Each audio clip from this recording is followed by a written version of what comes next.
Right, well, the projector's warming me out. Just will say thanks to Verinda and Anandi for inviting me here.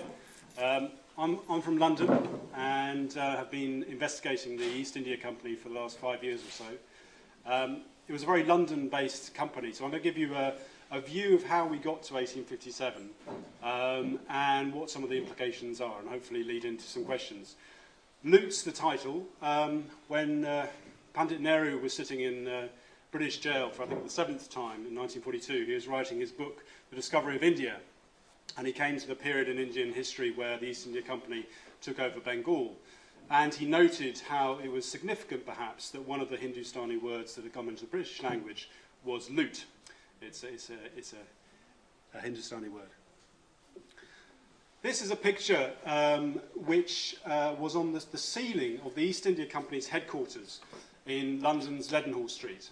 This is a piece of corporate art in their boardroom and was commissioned in 1778. It's a picture by Italian artist Spiridione Roma and is called Britannia Receiving the Riches of the East. And I think there's lots of interesting aspects to this. Obviously, you have Britannia on the left there, very fair, draped in muslins, probably Bengali muslins, receiving this fantastic overflowing tray of treasures. You can see all the pearls and the rubies and so on from an Indian woman. We have a Chinese person at the bottom with a porcelain jar, and you might see the box of tea, which has some Chinese characters on it. Behind that, you have the Roman god Mercury, the god of trade. So you have sort of Oriental and classical figures, and then just below Mercury, you have a Hindu, again, coming with more gifts. Behind that, camels, elephants, and so on. Below Britannia, you have a lion, the British lion. And I think the guy with the old guy with the beard is supposed to be Old Father Thames. So this is where all the treasure was coming from the east. And if you look at the centre of the picture, you can see a sailing ship. And the sailing ship is one of the East India Company ships, taking all this treasure from the east back to London, back to the company's headquarters in Leadenhall Street, where it would be auctioned off every quarter. This, I think, is a very significant picture in how the company wanted to be seen and wanted to see itself in terms of commercial domination by 1778. Interestingly, about 50 years before the Battle of Plassey, this same picture was displayed actually on a fireplace. But then, interestingly, Britannia and Asia were standing. Both of them were standing, both represented as women, and they were looking in each other in eyesight. And it was a relationship of exchange, of equality. This is not one of equality. And what changed this was the Battle of Plassey, which I'll come to. If you can see this is, in a sense, the East India Company's world that lay behind that picture. At its heart was London. Over in the east is trading to China for tea in Canton. By that time, in the 1770s, it had a growing land-based empire as well as a trading empire in Bengal, around Madras to the southeast, and in the southwest in Bombay. It had trading ports, sort of factories as they're called, stations through the Middle East, in Basra. Also a trading station in St. Helena, where Napoleon would later serve out his exile, drinking company tea after the Battle of Waterloo. The goods coming into London, then being re-exported into Europe, into West Africa, the textiles of India being re-exported into West Africa, part of the slave trade. And then, as we know, some of the goods, particularly tea, being exported to the Americas. By 1778, we're in the middle of the American War of Independence, and it was company tea from China, which was dumped in Boston Harbor in December 1773 at the Boston Tea Party. So people who say globalization is something new, something that just happened after the fall of the First World War, I think this gives the lie to that. But how did people at the time look at this company? That looks quite familiar to us. That's an export-import company. It had shares, it paid dividends, had annual general meetings and so on. But how did people at the time? This is Adam Smith, the well-known liberal economist, who wrote his Wealth of Nations in 1776, just after one of the company's big boom and bust periods. And he described in his Wealth of Nations about how the East India Company oppresses and domineers in the East Indies. He was a great enemy of the corporation, which is a very strange, I think, how people have seen him. He didn't like big states, but he certainly didn't like big corporations. And his analysis picked on two aspects of the company. One was its domination, economic domination, and the other one was its speculation. This is what he said: negligence and profusion, by that he meant corruption, must always prevail more or less in the management of the affairs of such a company. So the father of modern liberal economics was not a great fan of the East India Company. Then we come to the father of modern political conservatism, Edmund Burke, who became one of the company's great enemies in the 1780s, trying to bring it to account. And he was the person who first coined the phrase about the drain of wealth, which Ramesh Chandra Dutt and other nationalists would pick up again in the 20th century. And he described, in a whole series of select committee inquiries into the company's oppressions in India, he described the trade that they were undertaking as a species of trade, if such it may be called, by which it is absolutely impossible that India should not be radically and irretrievably ruined. So even a long time before 1857, there were many in Britain who were well aware of the drain of wealth. Third character I want to bring in to give some evidence of this is good old Karl Marx, who at this time, in 1853, 4 years before the uprising, was the European correspondent of the world's leading newspaper, the New York Daily Tribune. And he was writing weekly dispatches from Europe to his readers in America. And he was, his journalism, as you know, is very exciting, opinionated journalism. He was very clear. The East India Company didn't go out with a mission to create an empire. It conquered India to make money for its shareholders. And he was writing then in 1853, the last time the company was given its charter by the Crown. And we have thus a corporation ruling over an immense empire, not formed as in Venice by eminent patricians, but by old obstinate clerks and like odd fellows. For him, the British aristocracy wanted to conquer India, the moneyocracy, the people in the City of London, wanted to plunder it, and the millocracy, people who resided here in Manchester, wanted to undersell it with their manufactured cottons. So how did a liberal, a conservative, and a communist all agree to some extent that the East India Company was not good news for the world, particularly India? I'm just going to go through some of its history. This was the company's headquarters in the early part of the 18th century, 17th century, 18th century. And I think it's quite quaint, really. This is quite a quaint Tudor-Stuart building. And I think highlights the fact that when the East India Company was set up in 1600, Britain, the Kingdom of Britain, of England, was a very marginal country in the world economy. Perhaps about 2% of the world's economy was generated in Britain, compared with about 20 to 25% in India and 30% in China. The reason why the East India Company was set up, along with many other East India companies, the Dutch, the French, the Danish, the Swedes, and so on, was to try and get access to some of the luxury trade, the luxury goods of Asia. Europe had always been sending wealth to Asia. The Romans complained about the exports of gold to India to pay for pepper and so on, and that has been the historical shift of wealth in the world, from west to east. The company's claim to fame, if it is such, is it reversed that flow of wealth from east to west. This was the company's headquarters for over 200 years, and I work in the City of London, very near here, so one lunchtime I went to try and find this location and see if there was any plaque or anything. And there's nothing. There's this place, Lloyd's of London, massive, great insurance institution now, but there's nothing marking the fact that here was the location, here was the site of the world's most powerful corporation for 200 years, which strikes me as somewhat suspicious. Maybe there's something people are trying to hide. The key part of the company's rise to commercial prosperity was its access to Indian textiles. India was then, in many ways, the workshop of the world, particularly in Bengal, could produce high-quality goods at very, very cheap rates. And in the 17th century, late 17th century, there was in many ways a lifestyle revolution as cheap Indian cottons, there was no commercially produced cottons in Britain, were imported to Britain, and along with that came many Indian names for goods, so for textiles. Bandana, calico, chintz, dungaree, gingham, seersucker, taffeta, all with these cloths came the names. And one economic historian in India has told me how this had a great role in civilizing Britain. Because with cheap cottons, you could wash them frequently, and health and well-being increased remarkably. However, this was not received with calmness by the local weavers, particularly in Spitalfields in the East End of London, the silk weavers and the linen weavers, who saw them being their livelihoods being threatened by cheap Asian imports. 1697, in the winter of 1697, a very tough time.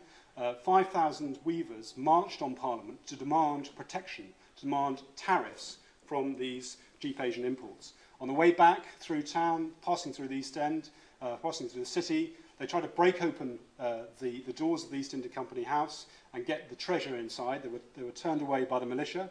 But the demonstration, this was in a sense an industrial demonstration, had its effect. 3 years later, Parliament introduced measures to ban the import of goods and wearing of coloured textiles. And then a few years after that, the actual use of cottons from India was banned completely. And it was behind these heavy trade wars that the Industrial Revolution could develop in Britain, which, as Kalpana has said, when it got to a stage where it could actually then outcompete the textiles in India, the trade was then introduced into India and demolished places like Dhaka. So I think, again, the idea that somehow Britain grew to prominence on the back of free trade is a nonsense. It grew to the prominence on the back of protection. Here's the statue of Robert Clive, Clive of India. It stands outside the Foreign and Commonwealth Office in London, which is a very strange place in two regards. One is that he was a company employee. He was never employed by the British state. And second is that he's a very strange person to perhaps have the plinth outside the Foreign Office, hopefully representing the best person representing Britain's relations with the outside world. When he died in 1774, he committed suicide. He was probably the most hated man in Britain. He had very narrowly escaped parliamentary censure. He was despised for his corruption, for his insider dealing, and for his oppression. But in many ways, he was a genius for the company. He was the person who engineered the Battle of Plassey, more of a business deal than a battle. He had bribed some aspiring nobles in the Bengali court to defect from the Prince of Bengal. He had bribed some of the merchant class as well. And in many ways, he outsmarted the Bengali elite, who thought that they could use these barbarians from the West to get their own way in Bengal. But Clive and the company were far too smart for them and outsmarted them. 100 ships were needed to carry the treasury of Bengal from Murshidabad down to Calcutta. Clive, in our money today, got a windfall of about £20 million for his deeds at Plassey, and the company received, through this treasure, about £230 million in today's money. This is a plaque from the Cutler's Gardens warehouses near Liverpool Street in London, which is a huge, great complex of warehouses where the goods of India were stored before the quarterly sales in the company. And the oldest warehouse is the old Bengal warehouse, which was built in many ways to store the loot after Plassey. The company went through what I call the Bengal bubble. Its shares doubled on the London Stock Exchange. The company's executives in India were making huge fortunes. As Kalpana said, however, that was accompanied by huge misery and mortality in India, the famine, which was accentuated by the company's increase of taxation. And in fact, the company increased the rate of taxation during this famine. And the company's shares eventually crashed, and it had to seek a bailout from the British state. What had drawn, as I suggested, what had drawn the company to India was access to the cheap, high-quality cotton goods, particularly of Bengal. And once the company, after Plassey, had gained control of Bengal, it was able to turn this market power against the weavers, essentially force down the prices it paid and use oppression to get what it wanted. In Bangladesh, many years ago, when I raised the issue of the East India Company, the response was also almost automatic. These were the people who chopped off our weavers' thumbs. This was the image, in a sense, of people in Bengal about what the company had done. During my research, I couldn't find any evidence of that, but I found some evidence from 1772 that actually some of the weavers, silk weavers, had cut off their own thumbs. Cut off their own thumbs so they wouldn't be forced to wind the silk by the East India Company, which in many ways is worse. That you have these skilled workers who actually cut off their own thumbs. And that, I think, remains a powerful image of the company's oppression. Here's a picture of Warren Hastings, a nice English gentleman with his wife and Indian servant, in his palace outside of Calcutta. You can probably see a little elephant going towards the house. The consequences of the company's rise and fall, of the pricking of the Bengal bubble, as I said, was the introduction of the first wave of regulation by the British state. And Warren Hastings was the first government-appointed Governor-General in Bengal. He's a person of great paradox. He knew Indian languages. He was a very, very strong supporter of Indian culture. He provided money for the translation of the Bhagavad Gita, the Hindu religious texts, into English. He gave money for the construction of madrasa, a Muslim school in Calcutta, and so on. So he was not a person who had a sense of domination or superiority towards India. And in many ways, he wanted to reform the company. And this is a quote from what he was writing in the 1760s. If our people, instead of erecting themselves into lords and oppressors, confine themselves to an honest and fair trade, they will everywhere be respected, and the English name, instead of being a reproach, will be universally revered. So he was by no means a bad man. Clearly Clive was a rogue and a crook. Hastings wasn't. However, he was forced into a situation where good people are forced to do bad things. He was forced to continually provide more and more money for the East India Company, for the shareholders back in London, and he did this through extortion, through land grabs, through the imposition of the opium monopoly in Bihar, and as Macaulay, the 19th century historian, said, instead he ignored the sermons from the East India Company directors and simply sent more money. For this, he would be impeached by Edmund Burke, the Conservative I mentioned earlier, but he would be let off by a very grateful House of Lords who actually regarded his extortion from India far more highly than his corruption and violence. Here is the second East India House. Remember that rather quaint building before. That was knocked down in the 18th century. This is East India House in around the turn of the 19th century, around 1800. And a very grand building, very strong classical lines. And it was within here that the company brought the treasure from Mysore in the southwest of India, from Tipu Sultan when Mysore was conquered in 1799. And it was within here that a whole variety, a cast of characters worked in the late 18th and early 19th century. Charles Lamb, the friend of Coleridge, the Romantic poet, and the father and son duo James and John Stuart Mill.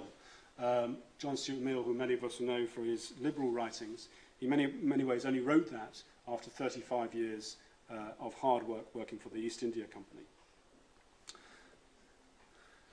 Here is a picture of the company's docks, constructed in 1806, and if you can see the tongue of land on the far side of the river, that's where the Millennium Dome is now built. This is an immense complex of docks, built in 1806, and really at the height of the company's commercial prowess. But it was losing this commercial purpose. Increasingly, its money was gained through conquest, through the use of its private army. And in 1813, petitions from Manchester and elsewhere, from the mill owners, who would now be able to produce industrial cotton at sufficient quality and cheapness to compete with Indian textiles, they forced the company to lose its monopoly of trade with India. And as Kalpana mentioned, it led to the devastation of many of the great textile cities of Bengal and elsewhere, notably Dhaka. The company still had one last commercial swan song, however, which was opium.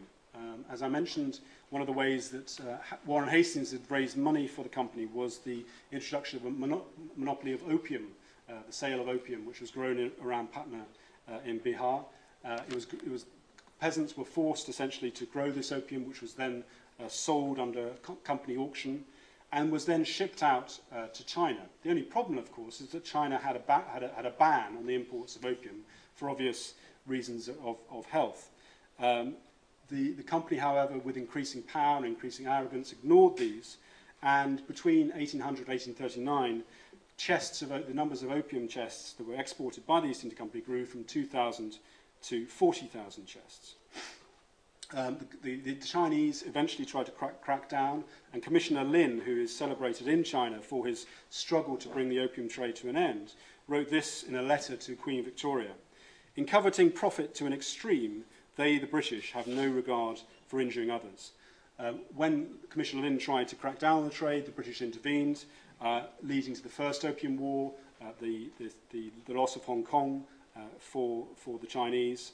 And this conflict continued with the Second Opium War in 1856, which ended in 1860 with the sacking of the Summer Palace in Peking. But by the time that war had ended, the company itself was no more because of the 1857 uprising. This is a cartoon from Punch, the London the magazine, which showed in a sense, the backlash that happened in British society to the incompetence and so on of the East India Company. And here are the charges that have been levelled. As you can see in the background, there's the classical front of East India House, which has been blown up, and the charges of nepotism, avarice, misgovernment, and supineness.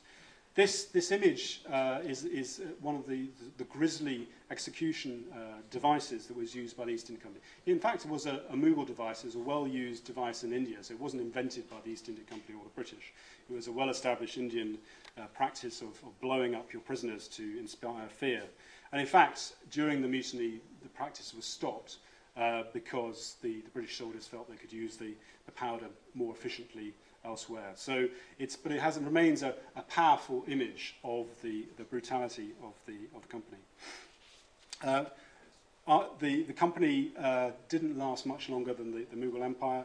Parliament intervened and essentially nationalised its remaining operations in India. John Stuart Mill came before Parliament. He was the company's essentially chief executive and pleaded for the company to be allowed to exist. The Parliament passed the India Act, and the British Raj had begun. The company, however, was the main thing it was always concerned about was, however, of course, its shareholders. And they continued to receive a fixed dividend of over 10% for the next 16 years. And in 1874, finally, the company's shares were exchanged for government bond or cash. And as Romesh Chandra noted in the early 20th century, because these shares were exchanged for Indian government debt, essentially the peasantry of India were paying for the East India Company well into the 20th century. So what remains of the East India Company in London, and in a sense, in many ways, in British culture? East India House was knocked down in 1861, 3 years after the India Act, and there are only fragments of that it ever existed in London. There's a pub, the East India Arms, which I suppose shows the priorities in Britain, really. But also, I think there are sort of echoes in various parts of British society. I think obviously in India, the East India Company and its oppressions was very much part of the nationalist cause. And that still, I think, remains strong. There was a TV advert last year for the pan masala, that horrible stuff that people chew, for the Rajnigandha pan masala, where it shows an Indian tycoon driving the streets of London, stopping outside a fictional East India House and saying, I want to buy this company. They ruled us for 200 years and now it's our turn. So that's how maybe it's seen in India, certainly. In Britain, I think when the company is remembered at all, which is not really, I think it's seen through the eyes of romanticism. That this was a company that brought lovely chintzes and teas and spices and so on, but very little emphasis on actually how these goods were brought to Britain. In fact, the introduction to one recent exhibition in London praised how the company had risen to its position as the largest company in the world through hard work, shrewdness, and charm. So, how do our three characters, what do they make of the East India Company, and what lessons, perhaps, can it bring for today? Adam Smith was writing at a time of raging globalization. For him, the discovery of the Americas and the discovery of the sea route to Asia was the greatest event in global, certainly European history. And for him, the great potential of that global interaction was being denied by two institutions. Firstly, colonies, and secondly, corporations. And for what he wanted to see in the future was what he called an equality of courage and force, essentially an equality between the nations. And for him, the answer was free trade. Nothing seems more likely to establish this equality of force than that mutual communication of knowledge which an extensive commerce from all countries to all countries naturally carries along with it. Now, we might have our views of free trade, but for him, that meant a trade which wasn't dominated by corporations. For Edmund Burke, the conservative, for him, the big concern was the company's impunity, its ability to escape justice. And he was particularly one of the last people in Britain who was fighting to say that people in India and in Britain are equal. There is no difference between them, and the rights of Indians are the same. And for him, when he was trying to bring a bill before Parliament to essentially eliminate the company's board of directors and replace them with parliamentary appointees, his key concern was corporate accountability, again, a concern of ours today. And he said to Parliament in his rhetorical voice, he was an Irishman, and I can't do an Irish accent, but I think you can hear the Irish here. To whom then would I make the East India Company accountable? Why? To Parliament, to be sure. So, corporate accountability. And the third, Karl Marx. As many of you will know, Karl Marx wrote extensively about the mutiny, and wrote, I think, quite controversially from many people who have written about Orientalism, about what he called the double mission of the British and India. He recognised the huge misery and oppression that the company and later the British Raj imposed. But he saw that this would have potentially a regenerating effect, that through the introduction of modern technology and so on, India would rise and essentially become independent. So his view for India was this, and he looked forward, I think was the first to look forward. At all events, we safely expect to see, at a more or less remote period, the regeneration of that great and interesting country, India. And for me, I think one of the things that I find perplexing about this whole story is that it was often the conservative Edmund Burke, I think, who showed much greater solidarity with India than Karl Marx. This is a cartoon picture that has been done by a friend of mine, and I carry out walks across London. Here you can see the tiger, Tipu's tiger, now in the Victoria and Albert Museum, savaging an Indian soldier. And then down you can see the church, St. Messiah's Church, Poplar High Street. This was the company's chapel in the docks. And I'd like to end here. This is now deconsecrated, and it's now a community centre. And I think has been used in a very creative way by the community there as a place of reconciliation between what are called, self-called, the Bangladeshi community and the Cockney community. To bring together these communities who often have not got on at all well, where there's a lot of racism. And this is a place, the company's old chapel, which has now been used to bring together these cultures, realising there are shared cultures, and through a better understanding, a more objective understanding of history, we can live more easily together. Thank you.